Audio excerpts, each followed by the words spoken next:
نحمده ونصلي على رسوله الكريم اما بعد اللهم صل على محمد وعلى آل محمد كما صليت على إبراهيم وعلى آل إبراهيم إنك حميد مجيد اللهم بارك على محمد وعلى آل محمد كما باركت على إبراهيم وعلى آل إبراهيم إنك حميد مجيد بسم الله الرحمن الرحيم۔ آج ہم سورۃ القدر پڑھیں گے۔ یہ مکۃ المکرمہ میں نازل ہوئی ہے۔ ترتیب تلاوت میں 97 نمبر پر اور ترتیب نزول میں 25 نمبر پر نازل ہوئی ہے۔ اس کی کل 5 آیات ہیں اور 1 رکوع ہے۔ یہ سورت بڑی عظیم سورت ہے۔ اس سورت میں خبر دی گئی ہے کہ قرآن مجید لیلۃ القدر میں نازل ہوا ہے، اور لیلۃ القدر کیا ہے؟ 1000 مہینوں سے افضل رات ہے۔ اس حوالے سے اس رات کے کئی نام ہمارے ہاں مشہور ہیں۔ اسے لیلۃ القدر بھی کہتے ہیں، اسے شب قدر بھی کہتے ہیں، اسے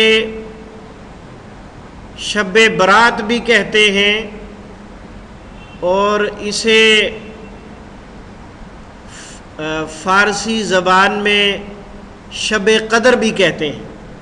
لیلۃ القدر، لیلہ مبارکہ، شب قدر اور شب برات، یہ 4 نام جو ہیں وہ اس رات کے معروف ہیں، اور یہ چاروں نام اس رات کے متعلق ہیں جو رمضان المبارک میں آتی ہے۔ کب آتی ہے؟ رمضان المبارک کے آخری 10 دنوں میں سے طاق راتوں میں۔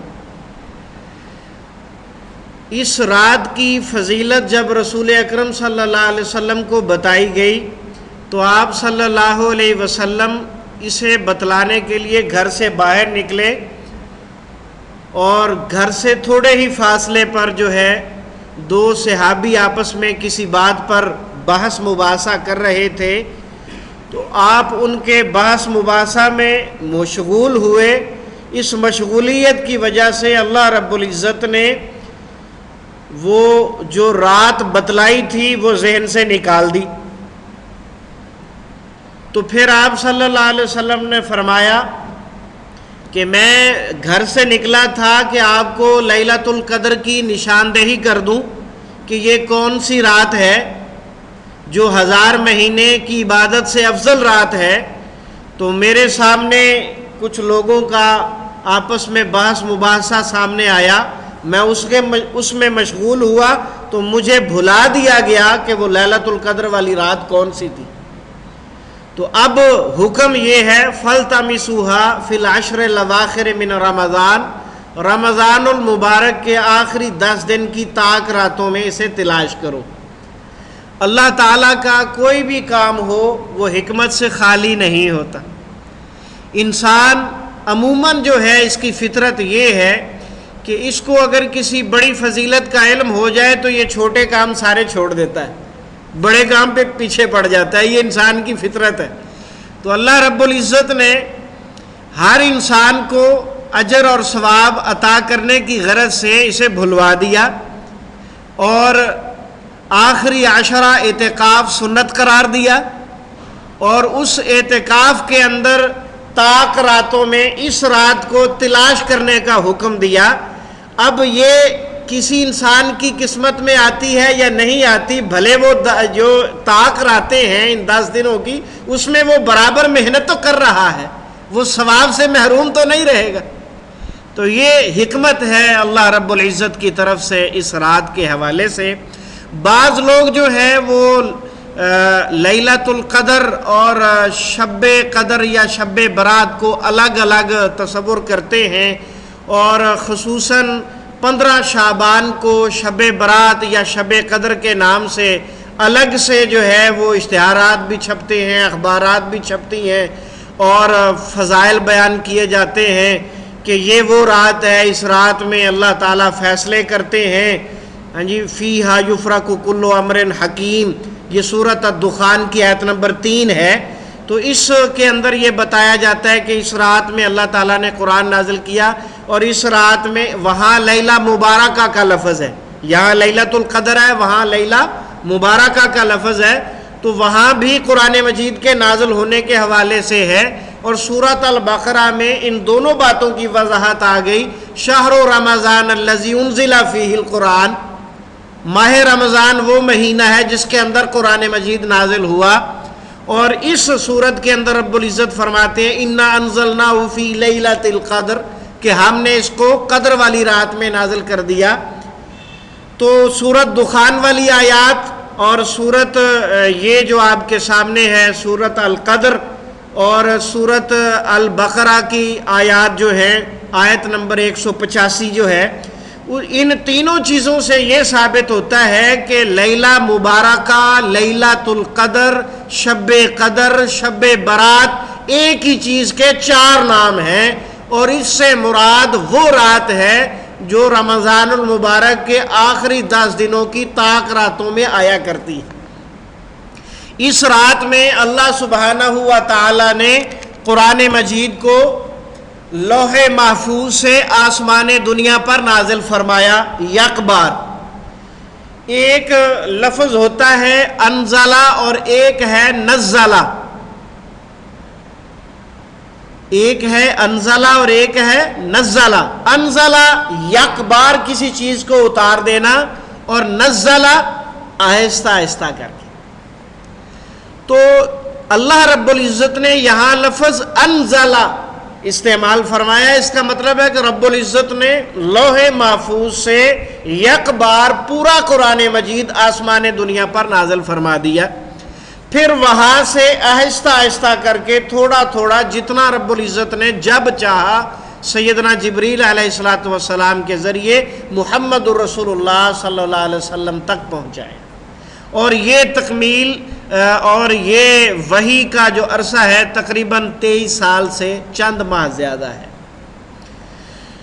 تو یہ اس صورت کے حوالے سے چند اہم باتیں آپ کے گوش گزار کرنا ضروری تھیں۔ اب آئیے ہم اس کا ترجمہ القرآن پڑھتے ہیں۔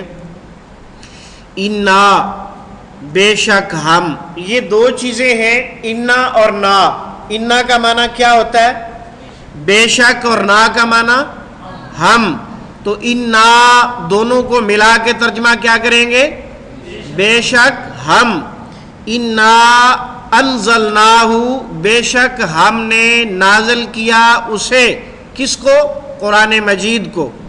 انا انزلناہ، یہاں قرآن مجید کا نام نہیں لیا بلکہ ہو سے اشارہ کیا، اس لیے کہ وہ ایک معروف چیز ہے۔ انا انزلناہ، بے شک ہم نے نازل کیا اسے۔ انزلنا کے آخر میں نون الف نا اور اس سے پہلے جزم جو ہے، اس کا ترجمہ کیا کرتے ہیں؟ ہم نے، بے شک ہم نے نازل کیا اسے فی لیلۃ القدر، شب قدر میں۔ شب قدر میں، شب کا معنی رات ہوتا ہے، لیلہ کا معنی بھی رات ہوتا ہے، لیل و نہار، ہاں جی، اردو میں استعمال ہوتا ہے لیل و نہار، دن اور رات کے معنی میں۔ یقیناً بے شک ہم نے نازل کیا اسے شب قدر میں۔ وما ادراک، اور آپ کو کیا معلوم۔ یہ وما جو ہے، اس ما کا ترجمہ یہاں پر کیا ہے، اور ویسے اس کا ترجمہ جو نہیں، نہ اور کیا بھی کیا جاتا ہے۔ وما ادراک، آپ کیا جانیں۔ یہ ادراک جو لفظ ہے یہ نیا لفظ ہے، اور کاف اس کے اندر آخر میں علامت ہے، اسے یاد رکھیے گا۔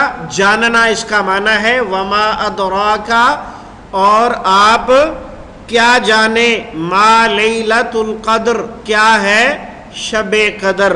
پھر رب العزت خود ہی فرماتے ہیں لیلۃ القدر، یہ شب قدر جو ہے، یہ قدر والی رات جو ہے، خیر، بہتر ہے، من الف شہر، 1000 مہینے کی عبادت سے۔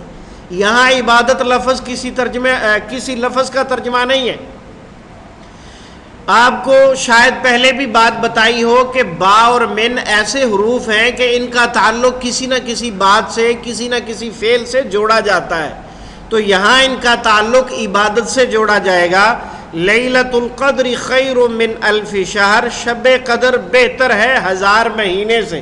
لفظ الف بھی نیا لفظ ہے اور شہر بھی نیا لفظ ہے، ان دونوں کو ذہن میں رکھیے گا۔ لیلۃ القدر خیر من الف شہر، یہ شب قدر بہتر ہے 1000 مہینے کی عبادت سے۔ تنزل، اترتے ہیں آہستہ آہستہ، یک بار نہیں، آہستہ آہستہ اترتے ہیں۔ الملائکۃ، فرشتے۔ یہ تنزلوں کے شروع میں تا اور یہ لام سے پہلے جو زا ہے اس پر شد جو ہے، ان دونوں چیزوں کے اندر کسی کام کو اہتمام سے کرنے کا مفہوم ہوتا ہے، یعنی تنزل الملائکۃ، بڑے اہتمام کے ساتھ فرشتے نازل ہوتے ہیں۔ والروح، اور روح الامین، یہ لقب ہے سیدنا جبریل علیہ السلام کا۔ تو اس رات میں اترتے ہیں فرشتے اور روح الامین سیدنا جبریل علیہ السلام فیہا، اس میں، کس میں؟ اس رات میں، جس رات میں قرآن نازل ہوا ہے۔ کیوں نازل ہوتے ہیں؟ بِإِذْنِ رَبِّهِمْ، اپنے رب کے حکم سے۔ الٹا ترجمہ کریں گے، ہم کا ترجمہ پہلے اپنے، پھر رب کا ترجمہ رب، اذن کا معنی اجازت، حکم، اور با کا معنی سے۔ تو با کے کئی معنی آپ نے یاد کیے ہوئے ہیں، سے، ساتھ، اس وجہ سے، پر، کا، کی، کے، کو بدلے میں، وغیرہ۔ بِإِذْنِ رَبِّهِمْ، اترتے ہیں فرشتے اور روح الامین اس رات میں، بِإِذْنِ رَبِّهِمْ، اپنے رب کے حکم سے۔ کیوں اترتے ہیں؟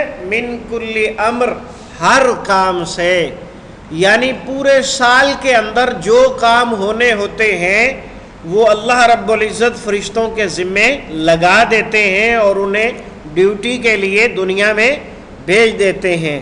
سلام، سلامتی ہے، ہیا، وہ رات، حتیٰ، یہاں تک کہ، مطلع الفجر، طلوع ہو جائے فجر، صبح کی آذانیں ہو جانے تک یہ رات سلامتی والی ہی رہتی ہے۔ یہاں پر ہمارے ہاں ایک بات بڑی معروف ہے کہ مسلمانوں میں جو اکثریت ہے وہ 27ویں رات کو لیلۃ القدر سمجھتی ہے، حالانکہ ایسی بات نہیں ہے۔ جب خود رسول اکرم صلی اللہ علیہ وآلہ وسلم نے اس بات کی تعیین نہیں کی، خود آپ نے کوئی رات مقرر نہیں کی، تو پھر ہم کس طرح اسے مقرر کر سکتے ہیں؟ ہاں، البتہ کچھ علامات آپ صلی اللہ علیہ وسلم نے بتائی ہیں، اور وہ علامات کچھ اس طرح ہیں کہ انسان کے دل میں بڑی نرمی پیدا ہو جاتی ہے اور رونے کو جی چاہتا ہے، اللہ سے گناہ بخشوانے کو جی چاہتا ہے، دل میں بڑی نرمی اور رقت سی پیدا ہو جاتی ہے اور بڑا سکون سا محسوس ہوتا ہے۔ اور سب سے بڑی نشانی اس کی یہ ہے کہ جب صبح کا، اس دن کی صبح کا سورج طلوع ہوتا ہے، اس کی شعاؤں میں چمک نہیں ہوتی، بڑی میٹھی میٹھی کرنیں ہوتی ہیں اس کی روشنی سورج کی تیز نہیں ہوتی۔ یہ ایک بہت بڑی نشانی ہے۔ تو یہ نشانیاں اگر دیکھیں تو یہ جو رات ہے کبھی 21ویں کو ہوتی ہے، کبھی 23ویں کو ہوتی ہے، کبھی 25ویں کو، کبھی 27ویں کو، کبھی 29ویں کو، اور ایک دن تو آپ صلی اللہ علیہ وسلم نے بذات خود 21ویں کی صبح کو فرمایا کہ آج میں نے لیلۃ القدر دیکھ لی ہے، 21ویں کی صبح کو۔ تو یہ رات اللہ رب العزت نے انسان کو بہت زیادہ اجر عطا کرنے کے لیے مخفی رکھی ہوئی ہے، تو اسے تلاش کرنے کے لیے محنت کرنی چاہیے۔ سید عائشہ صدیقہ رضی اللہ تعالی عنہا بیان فرماتی ہیں کہ اللہ کے رسول صلی اللہ علیہ وسلم مجھے یہ بتلائیے کہ اگر مجھے لیلۃ القدر مل جاتی ہے، مجھے یقین ہو جاتا ہے کہ آج ہی لیلۃ القدر ہے، تو میں اللہ سے کیا مانگوں؟ بڑا عظیم سوال ہے. تو فرمایا آپ مانگو اللہم انک عفو تحب العفو فاعف عنی، اے اللہ تو معاف کرنے والا ہے، معاف کرنا تیری صفت ہے اور معافی کو تو بڑا پسند کرتا ہے، اللہ مجھے معاف کر دے. یہی انسان کے لیے سب سے بڑا خزانہ ہے. اگر اللہ معاف فرما دے تو اس سے بڑی کوئی خوشی والی بات نہیں ہے. جی اب آپ کی باری ہے سبق سنانے کی. میں نے تو آپ کو سنا لیا ہے، اب آپ نے سنانا ہے. جی چلتے ہیں. بسم اللہ الرحمن الرحیم. انا انزلناہ، انا بار بار آنے والے الفاظ میں سے ہیں. یہ ایک نہیں دو لفظ ہیں. کون بھائی بتائے گا یہ دو کون کون سے ہیں؟ جی انا اور نا. انا کا معنی بے شک اور نا کا معنی ہم. انا بے شک ہم نے انزلناہ نازل کیا اسے. ابھی ابھی میں نے انزلہ اور نزلہ کے بارے میں ایک بات بتائی تھی ان کے معنی کے حوالے سے. کسے یاد ہے؟ جی آپ بتائیے. انزلہ یک بار اکٹھا اتارنا کسی چیز کو، اور نزلہ آہستہ آہستہ مختلف وقفوں کے ساتھ تھوڑا تھوڑا نازل کرنا. جزاک اللہ خیر. اس کا مطلب ہے کہ آپ ماشاءاللہ حاضر رہتے ہیں، ہمارے ساتھ ہی رہتے ہیں. اللہ تعالیٰ آپ کا بیٹھنا قبول فرمائے اور اس کلام مجید کو سمجھنے کے ساتھ ساتھ عمل کی توفیق عطا فرمائے اور آپ سب کی زندگیوں میں برکت عطا فرمائے، رزق میں بھی، عمل میں بھی، اولاد میں بھی، گھر بار میں بھی. آمین یا الہ الحق آمین. انزلناہ ہم نے نازل کیا. یہ ہم نے ترجمہ کس کا ہو رہا ہے انزلنا میں سے؟ نا کا. نا سے پہلے جزم بھی ہے، نا سے پہلے جزم بھی ہے جو ہم نے ترجمہ کروا رہی ہے. فی لیلۃ القدر. فی کا معنی میں، لیلہ رات، قدر کا معنی قدر. ہاں جی شب قدر، لیلۃ القدر. ہم نے اسے نازل کیا ہے شب قدر میں اس قرآن کو. وما ادراک، واو کا معنی اور ما کا معنی کیا. یہ ما بار بار آنے والوں میں سے ہوگا جس کا ترجمہ جو ہوتا ہے نا. جب ما کے ترجمے کئی ہیں نا، جو جس کون کس، ٹھیک ہے، تو جو جس ترجمہ ہوگا تو وہ اردو میں استعمال ہوگا. ماحول، ما تحت، ما جرا، ما فوق الفطرت، اس کو ہم کالا رکھیں گے.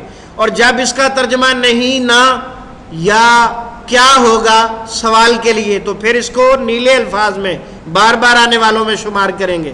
ادراکا، ادراکا جو ہے یہ لیا لفظ ہے، اس کا کیا معنی ہے؟ جاننا. وما ادراکا آپ کیا جانیں، ما لیلۃ القدر کیا ہے؟ شب قدر. پھر خود ہی فرمایا اللہ رب العزت نے لیلۃ القدر، شب قدر کی عبادت، خیر بہتر ہے، من الف شہر ہزار مہینے کی عبادت سے. خیر کا معنی بہتر. خیر خیریت اردو میں عام استعمال ہوتا ہے. اور من تو آپ کو حفظ ہو چکا ہوگا. من کا ذرا حاشیہ کون بتائے گا؟ من جانب اور من عن، من حیث القوم وغیرہ. جی لفظ الف جس کا معنی ہزار ہے اور شہر کا معنی مہینہ، یہ بھی دونوں نئے لفظ ہیں. تنزل الملائکۃ، تنزل آہستہ آہستہ اترتے ہیں، الملائکہ فرشتے، والروح اور جبریل علیہ الصلوۃ والسلام، فیہا اس رات میں. تو ہا کا اشارہ اس رات کی طرف ہے. بِإِذْنِ، با کا معنی چونکہ سے ہو رہا ہے اس لیے کالا ہے. با کا معنی بسبب، بوجہ، بدلے میں ہوگا تو نیلا ہوگا. تو یہاں اس کا کیا ترجمہ ہو رہا ہے؟ سے، اپنے رب کے حکم سے. تو با کا معنی سے ہے. یہاں پر ان الفاظ کی آپس میں نسبت ہے، اس نسبت کی وجہ سے الٹا ترجمہ کرتے ہیں. عربی زبان میں سیدھا ہوتا ہے، اردو زبان میں الٹا ترجمہ کرتے ہیں. بِإِذْنِ رَبِّهِمْ اپنے رب کے حکم سے، من کل امرن ہر کام سے. کل، کل اردو میں عام استعمال ہوتا ہے، کل کائنات، کل نمبر وغیرہ. امر، امر معمور، امارت، یہ بھی اردو میں عام استعمال ہوتا ہے. سلام، سلامتی، ہیا بار بار آنے والے الفاظ میں سے. حتیٰ بھی اردو میں استعمال ہوتا ہے. کیسے؟ حتیٰ کہ، حتی الامکان، حتی الوسع، اور مطلع ڈائریکٹ استعمال ہوتا ہے اردو میں، مطلع ابرالود ہے، مطلع ابرالود ہے، یعنی آسمان پہ بادل چھائے ہوئے ہیں، ہاں جی، جہاں سے سورج نے طلوع ہوتا ہے اور غروب ہوتا ہے وہاں سے پتہ نہیں چل رہا کہ اس وقت کیا صورتحال ہے، ہاں جی۔ فجر کا معنی فجر ہی ہوتا ہے۔ سبحانک اللہم و بحمدک اشہد ان لا الہ الا انت استغفرک و اتوب الیک۔ جی کون سا؟ ہاں جی،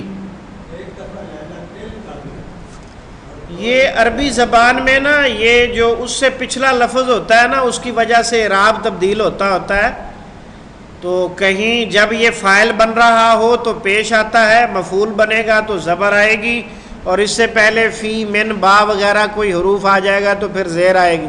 یہ گرامر کی باتیں ہیں، گرامر تو ہم نے آپ کو پڑھائی نہیں ہے، پڑھو گے